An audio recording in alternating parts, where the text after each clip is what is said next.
Well, thank you all for joining us here today for the second cyber warfare briefing from the state of cybercrime with Senior Director of Incident Response and Cloud Operations, Matt Radolec. He's joined by David Gibson, Senior VP of Strategic Programs here at Varonis. So without any further ado, I present Matt and David. How's it going, guys? Hey, everyone. It's going great. Hey How are there. you, David? I'm doing good. How are you doing? Yeah, it's another day in paradise, as I always like to say. I'm actually broadcasting today from our New York City office location, so a little change of pace for scenery for me. It looks wonderful there. I love the background. Yeah, thanks. I think they did a good job setting me up. So let's dive in. Yeah, let's. Can you see my screen okay? Yeah, looking good. Sharp and that nice blue color. All right. Last week we talked a little bit about why we were here. You want to go through a little bit about that again, Matt? I think so. You know, we've been running these state of cybercrime sessions pretty regularly, but last week we had a pretty urgent need in order to address our audience, our viewers, you guys that are following along from home or from your remote office, or even some of you that I'm sure are joining from the road. And we're here because there's an increase in cyber operations around the world by both state-sponsored cyber actors as well as cyber criminals and even hacktivists, which we're going to hear a little bit more about today. Just as a friendly reminder, let's keep things respectful inside of the chat today. There is a humanitarian crisis going on, and we are laser focused today around talking about cyber attacks. Yeah, absolutely.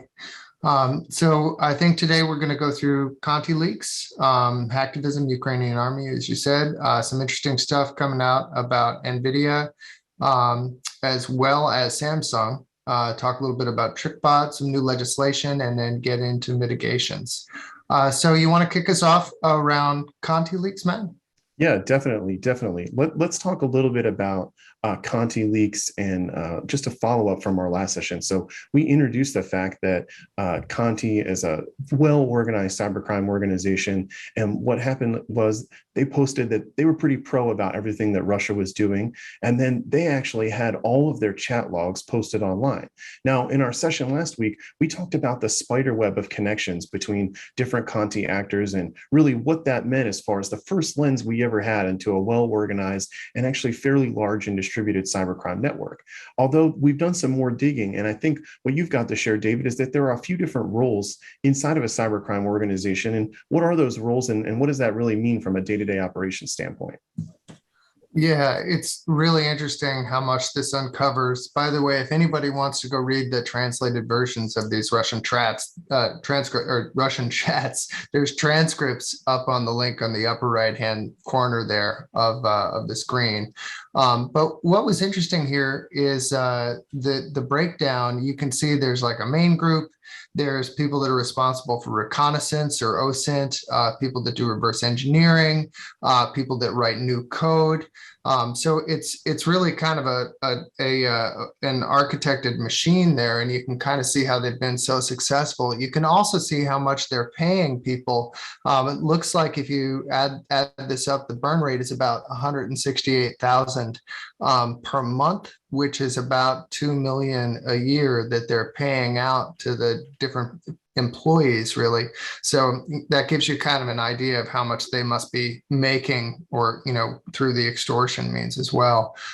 So these aren't the only expenses that we learned about in the leaks. We also learned about what they're buying. And what they're spending money on. I thought it was interesting. We see, in addition, of course, to Shodan, where they're looking to find, vulnerable ports and services and things like that.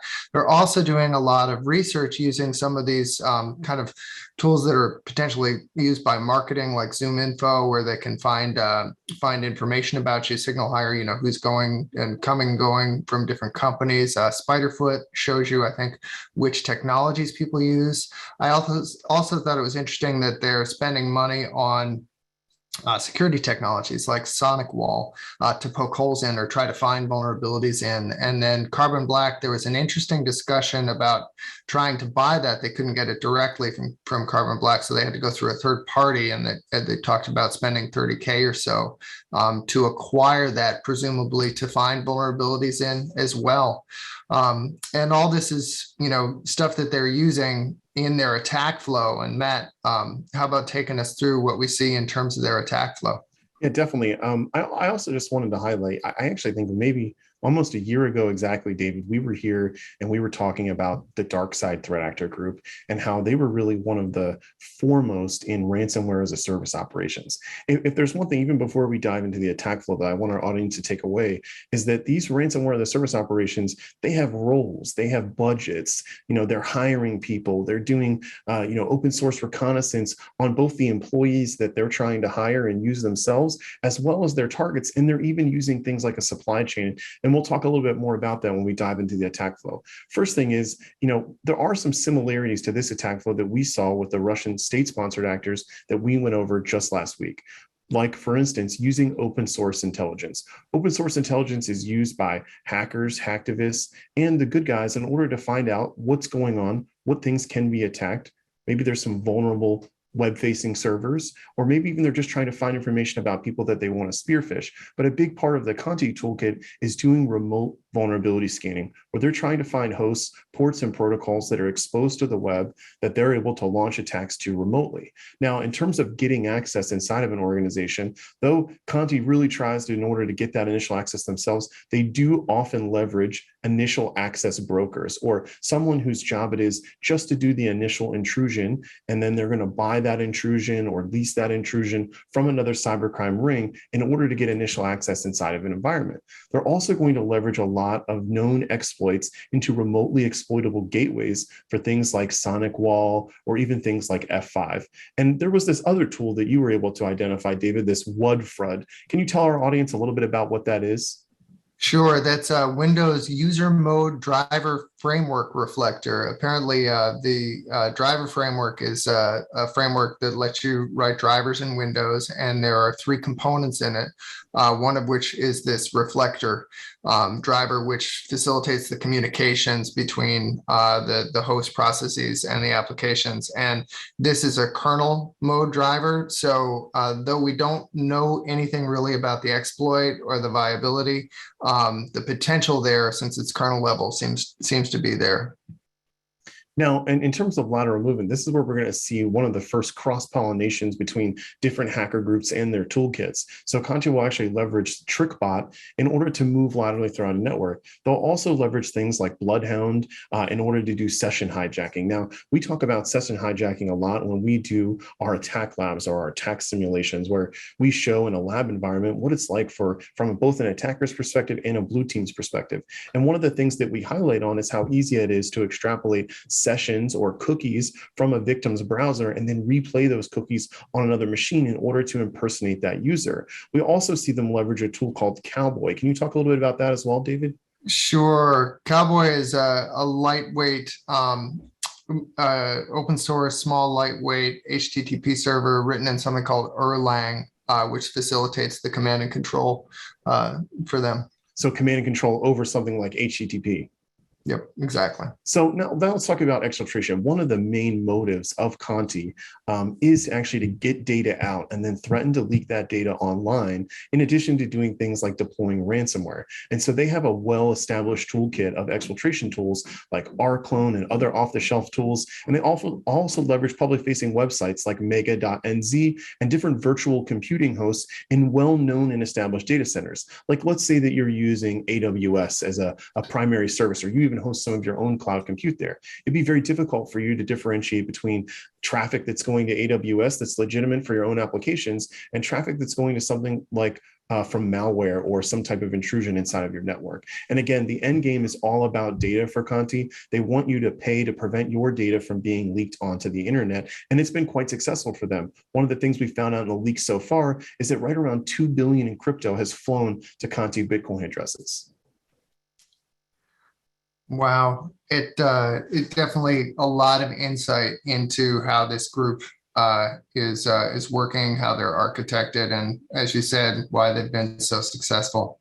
So let's talk a little bit about hacktivism and what we're seeing with this volunteer hacktivist group. Yeah, I think this is really the first of its kind, right? People can join in and join the Ukrainian IT Army from anywhere in the world. They can do it pseudo-anonymously. They are the world's largest hacktivist group that we've ever seen, over 300,000 subscribers and growing on a day-to-day basis. And it's really a crowdsourced offensive operation against Russia, targeting the commercial sector, the civilian sector, and government targets, things like financial institutions, things like the media, so that they can change even what's being broadcast on TV. And the way that it works is through a Telegram where they'll send out different requests like, hey, we need someone that can do X. We need someone that can do Y. We need someone that can do Z. And someone's grabbing that request and carrying out that hacktivist on behalf of the Ukrainian IT Army. Now, this really is a collection of hackers from all over the world, not even necessarily just Ukrainian citizens or even members of the Ukrainian military. But there is some coordination that's happening here, right, David?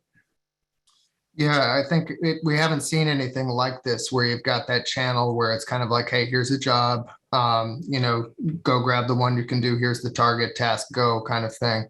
I think it's really interesting, defenders, I think it's arguable that defenders are at a disadvantage, right? Attackers only need to get one thing right. Defenders have to get everything right. I think it's interesting. It'll be interesting to see if the targets that are the people are going against here are in the same situation. One difference is, with some of the other threat actors, we've seen a lot of time and a lot of motivation and a lot of sophistication.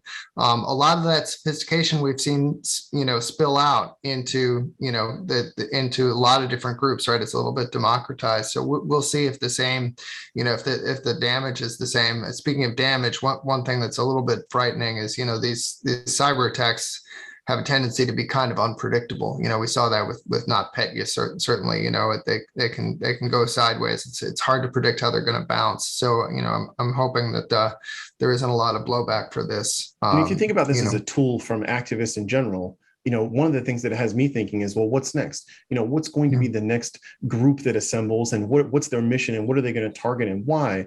Because it seems like that there really is no limit to what this hacktivist organization can do in terms of if they point their targets at something. They've been able to do things like bring down websites, alter websites, leak information, even from some of the most arguably secure or believed to be secure institutions like the military, the government, and the financial sector.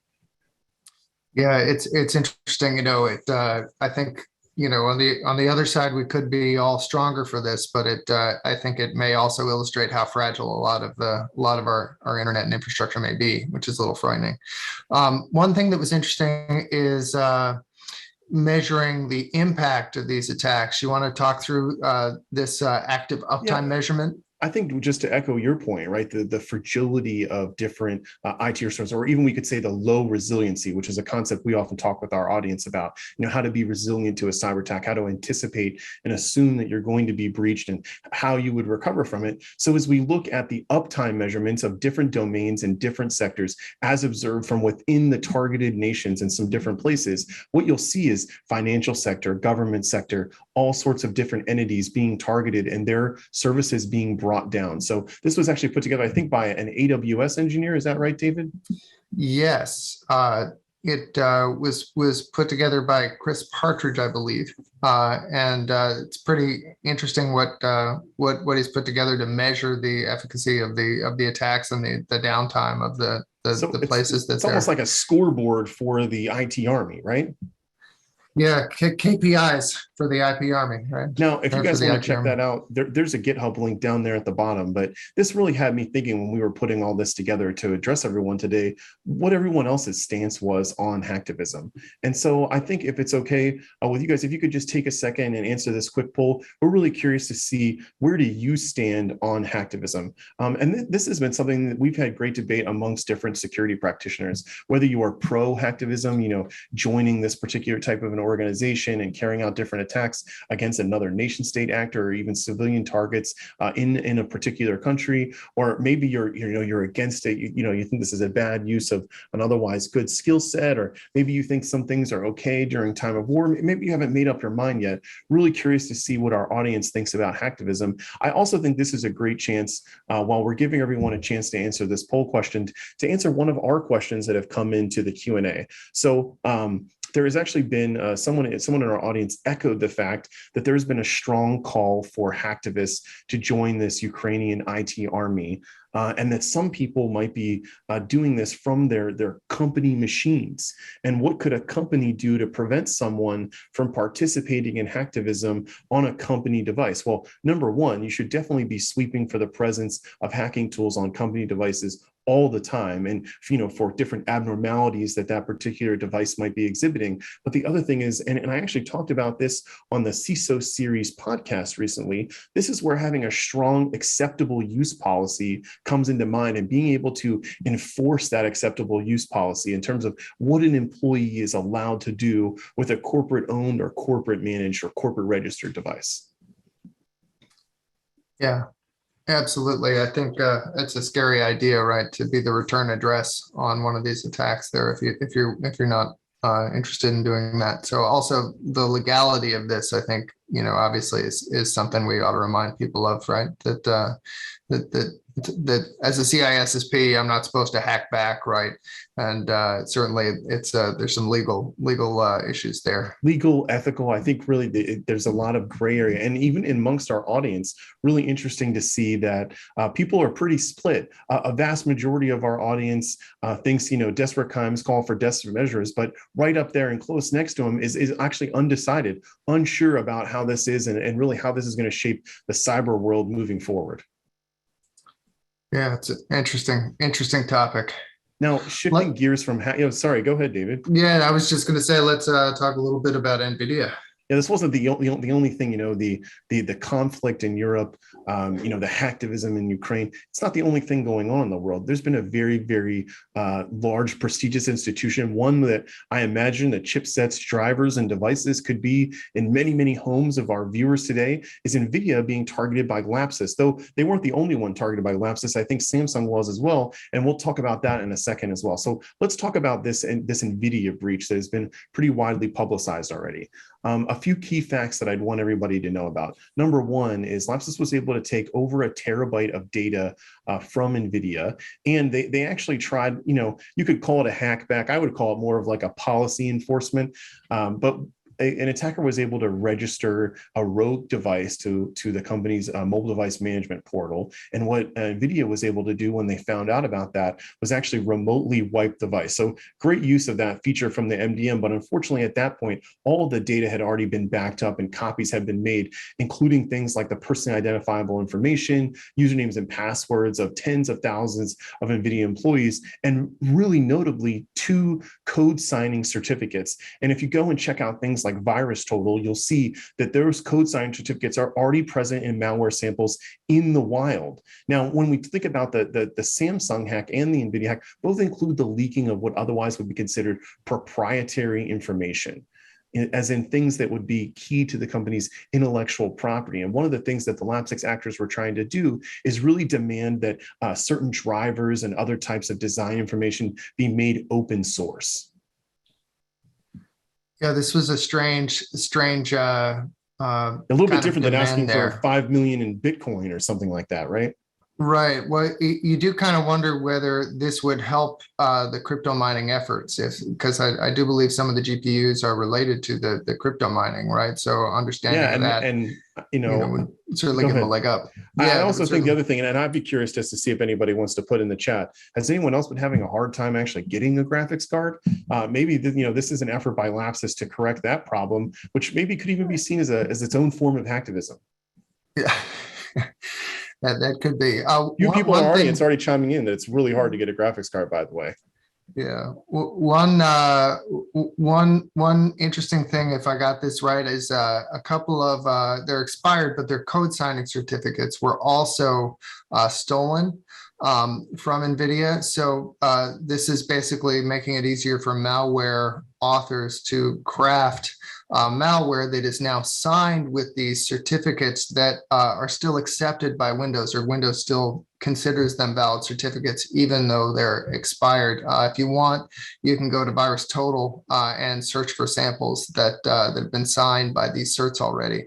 So I'm not sure if these I mean, they're expired, so I'm not sure what would happen if Windows stopped accepting them. I'm not sure what would break, but that's that's kind of a scary proposition there too.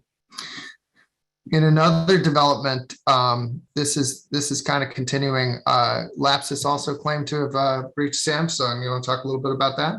Yeah, so, very similar to NVIDIA, LAPSUS targeted, proprietary design information, source code, and Samsung has confirmed a security breach, but are saying that no personal data, customer data, or employee data was accessed, just internally proprietary data. Now, I also think this is one of the good points for us to just draw a correlation, right? We've now talked just the last 2 weeks alone about 3 different state-sponsored actors from Russia.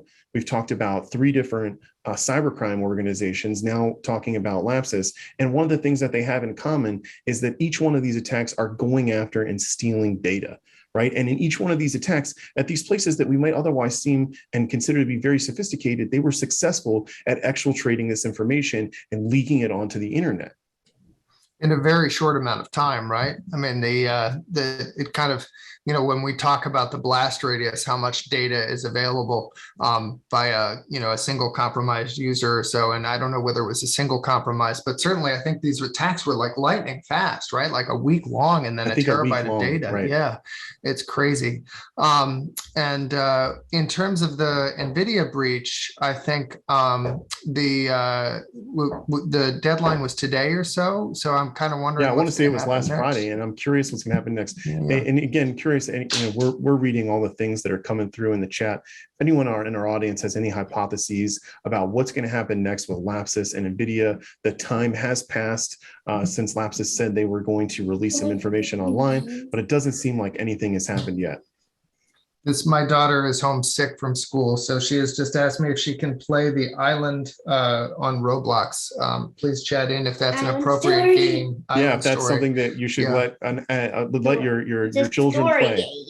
Yeah, thanks, Taylor. I'm doing a webinar. And that's our special guest star for the day. Is going to be David's kid. Okay, so can I play? Yeah, I'm sure that we can all relate to the changes that we've made in working from home, and I think it's good for us to have a lighthearted moment sometimes and all the serious tone of our webinar today.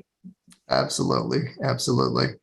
So one audience member says, watch out for microtransactions, by the way. That might be good advice. But anyway, David, I think there was another thing we wanted to share with people before we got into some of the mitigations to be concerned about. And that was Trickbot, right? Actually. Yeah, 2 things. Go ahead. Yeah. So there's another a leak here, I think, or an adjunct leak. This is it also appears to be a reaction to some of the recent activity that we've heard here.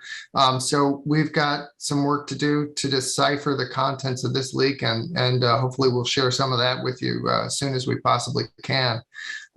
Meanwhile, though, we've got some new legislation to discuss, and then I think we'll get into the mitigations, as you said. Yeah, so a lot of times, legislation follows industry, and that things start to happen and the landscape starts to change, and then legislation comes along. So in this case, the Strengthen American Cybersecurity Act aims to establish reporting requirements for government entities about cyber attacks, most notably being that within 72 hours of a cyber attack, it has to be reported, and within 24 hours of a ransomware payment. And the real reason for this is so that organizations like CISA and other government entities can track all the diverse cyber attacks that are happening against government entities, and potentially be able to bolster defenses or respond en masse faster. And I think really, what this makes me think about is hopefully this will bleed over into the private sector, where organizations have to share more when they're under attack, what they're being attacked by, whether or not they pay ransom, so that we can start to see just how prevalent cybercrime is and just how many different diverse organizations are being targeted. I'm often asked, well, who is the target?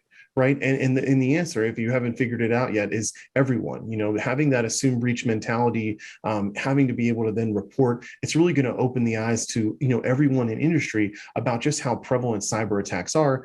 The other thing about this particular bill is it does include, a little bit over, I think about $1.5 billion in funding to both bolster cyber operations inside of the Air Force, as well as operational surge capabilities. So during heightened periods of awareness, like right now, for instance, we would be able to increase cyber visibility and cyber operations from a defensive perspective as a U.S. government entity. Yeah, and it makes sense, as we're all interdependent, that certainly government and critical infrastructure would share information so we could coordinate defense. I think we have a poll now, and how people feel about whether everybody should have those kinds of reporting requirements. Yeah, definitely curious to see the thoughts.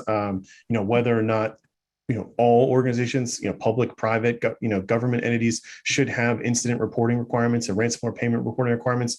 Also curious to see your thoughts on this in the chat once you've had a chance to answer the poll.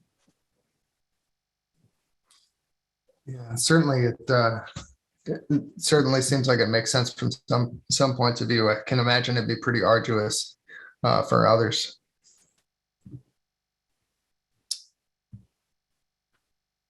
All right. Once we get that poll closed, then we can talk through some of the mitigations and then open things up for Q&A. Yeah. Ooh, wow. People overwhelming response. Yeah, people are feeling pretty strongly about every organization having similar reporting requirements. I wonder if this is some stats we should share with our lawmakers on the Hill. Yeah, definitely. People in the know, right? Yeah. So, last week we talked about mitigations, and you'll see that some of them this week are very similar, right? This idea of assumed breach is something that everyone should be thinking about all the time, right? An attacker is already in your network. How would you know, and what would you do about it? These are the types of exercises that you should be going through, whether they're on paper or they're actual simulations. The other thing is, both notably in the Nvidia and LAPSUS attack, as well as when we think back to things like SolarWinds or even the targeting of different cybersecurity companies here in the States with APT actors in late 2020 and 2021, is the importance of mobile device management and some of the signals you might be able to get from mobile device management, like someone who's getting asked to register a new device, or someone whose device is exhibiting some unusual behaviors, right? The other thing is it's really all about multi-factor authentication. Too often we find that brute force attacks are successful because people reuse passwords from other websites and public databases, and a multi-factor authentication is just one extra step that you'd have to go through. Now, it's not a panacea either. We have done numerous investigations where the attacker was able to convince the user to authorize the fraudulent MFA request, or maybe have a man in the middle set up where they were able to replay the MFA token within that just-in-time type of text message. The other thing is, and David, I know this is a topic you're really passionate about, we've seen data really be the target in every single attacker and threat group that we've gone over so far. So knowing, understanding, and taking efforts to reduce your blast radius are really important. Now, what do we mean by that, David? Knowing and reducing your blast radius. Well, I think really we're talking a little bit about, the idea of least privilege or zero trust for data. With the idea of when we take a look at a single account or a single system and just ask if that account was compromised, if that system was compromised, what is kind of the next hop? What is all the data that user potentially could access, without even compromising an additional account?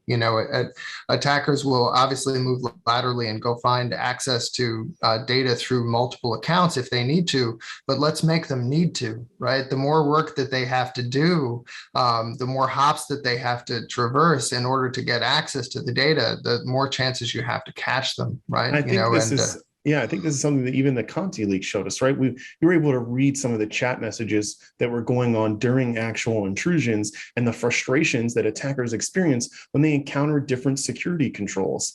Oh, we got blocked by this. The organization got alerted to this. We were unable to do this. We were unable to do that. But in many, many of these cases, they still got to data and got data out, because far too often, just a regular employee with no sophistication, no hacker tools at all, can access and exfiltrate information as a part of the normal user rights that they have. And that's why it's so important to take measures to slow attackers down and do things like watch the behavior of your users, of your devices, and of your data to understand when there might be abnormalities occurring as an auxiliary detection method to like signature-based malware detection. Yeah, absolutely. I kind of feel like the, just that mentality of let's just go through a tabletop, this was breached. What's next? What's the behavior we can catch? What's the potential for damage? How would we catch it in progress? Now, I've seen a tremendous amount of chats come in, David. I'm just going to run through some of those when you think the time is right, and let's just see which ones we want to cover. Okay. Yeah, no, that sounds good. Zoom has moved my cheese, or I have moved my cheese accidentally, so I can't actually see That's the all right. chats. I've got them coming in. So one Hit me. for I one can't of our even stop viewers, sharing my screen. that's okay. One of our viewers wants to know what was Conti purchasing carbon black in order to reverse engineer. So what they were going after was how can we get around carbon black? So they used a subsidiary, like a third party, in order to actually make the purchase of carbon black in order to see how they might be able to defeat it. Let's see here. One question came in, would you suggest a VPN? Absolutely, right? Having to establish a secure tunnel between the outside world and the inside of your organization, definitely a way in order to have secure communication links between someone that might be off your network versus someone that's in one of your offices. All those controls are another question standard bread and butter. An audience member was, has there been physical or kinetic effects from different hacking activities, or has it all been more traditional, like the leaking of information? Now, wouldn't want to undervalue the value of data, right? Like data on troop movements or on even defensive positions, data on actual defenses themselves, like kinetic defenses, very, very valuable information in a war, right? It's intelligence. However, we have seen things like a wind farm get shut off in a European nation. We've seen things like troop transports be interrupted in between warring nations. I also think, even just the attacks on the financial sectors can often have a very kinetic outcome in how people go about living their day-to-day lives. We also talked about the water treatment plant last time. Yeah, we did, well, right? In Florida, in the States, there was a water treatment plant where the levels of sodium hydroxide were adjusted. We also talked about the attacks on the power grid in both Kyiv, Crimea, and Ukraine at large in 2014 and 2015. In fact, there's a huge library of state-sponsored attacks that you can read about. In addition to that, and I think one thing we didn't mention so far, we did a little bit of a deep dive into one of those to the Conti Leaks. And before I forget, can I ask our marketing friends to just drop a link to that blog inside of the chat? So, because I see a bunch of questions coming in asking for a little bit more information about Conti Leaks. If one of our marketing assistants could just drop that in there, we would really appreciate that. So the people that want to check out that blog on Conti Leaks can. A lot of comments about the microtransactions in Roblox. Does seem like it's a good game. One suggestion that I just want to echo was maybe considering getting them hooked on Minecraft instead. They like Minecraft too. Oh, so okay, like Minecraft too, yeah. Diverse set of games being played here. Let's see what else we've got coming in on the chat so far. A few people just chiming in that those reporting requirements do already exist for non-government entities, especially in places like it looks like the UK. That's a great point. Yeah. And in several states here in the United States. Let's see what else. Great amount of chat that's been coming in so far. We're just trying to keep up, everybody. So thanks for your patience. Somebody knows how to get my Zoom controls. Somebody can chat that to Matt and he can read it to me. And then I can read them too. Another person says, with everything going on, I'm just going to disconnect and live in a camper van. It's a great idea. Just make sure that the camper van is not connected to the internet. That's right. Yeah, that would be a decent mitigation to cyber attack, is if you have no attack surface whatsoever. Let's keep going. I think and as well, just want to check in before we start to lose some of our audience members. I know we do like to launch a feedback poll at the end or towards the end of our webinars. Would this be a good time to do that? I think so. Yeah, and we really do appreciate everyone who joined us, our viewers. Without these events wouldn't be possible. You are the key to making these events possible. We love all the contributions that you make inside of the chat and all the questions that you ask. So if you wouldn't mind filling out this poll for us, it would mean a lot to us. All right. Any other juicy ones? We hit on a pretty lively topic with Roblox and Minecraft there, as well as the shortages of graphics cards. So was scrolling through a lot of messages about that, but I certainly don't mind. Excellent. Yeah, who knew Robux? That's the allowance now. And while we get this one of these last questions here, I really like the last question that came in. How do I explain to non-security people just how big the impact of these cyber operations could be? That's a great question. So what I would like to do is actually make it about how do you explain how valuable what they're after is. That's actually the challenge that security professionals have. It's getting business leaders to understand, like, what is our intellectual property? What is it that we're trying to protect? How much do we value that? Because there's telltale signs, right? Any major news outlet in the world is reporting on increased cyber operations. We're obviously here to address you about some of those specific threats, but it's clear that more and more organizations are under attack from both state-sponsored actors and cyber criminals. So it's about getting these non-technical folk to understand that some asset, some digital asset that you have is worth protecting because of talking about the consequences of if it got posted online, if it became unavailable, if you were unable to do business with your customers anymore. There is some sort of cost associated with that. And often non-technical people do understand risk in the business sense, risk of doing business, risk of impact of doing business, risk of not being able to actually sell to your customers, whatever it is that you're positioning and delivering. A couple of questions about the recording as well. Obviously, we always are going to send out a recording of both this webinar and the last one. And if our marketing friends haven't dropped a link in the chat to their previous recording, we would certainly wouldn't mind if you guys did that again now. Yeah, we always send those out. So. And I think with that, we just wanted to say thank you. Thanks again to our audience. We hope to be addressing you guys sometime soon. I think we'll have a little bit more information the next time we talk about Trickbot, and we'll see what else that we've got to share. Thank you, everybody, so much for joining us today, and have a great rest of your Monday. Thanks so much, Matt. Thanks, everybody, for joining.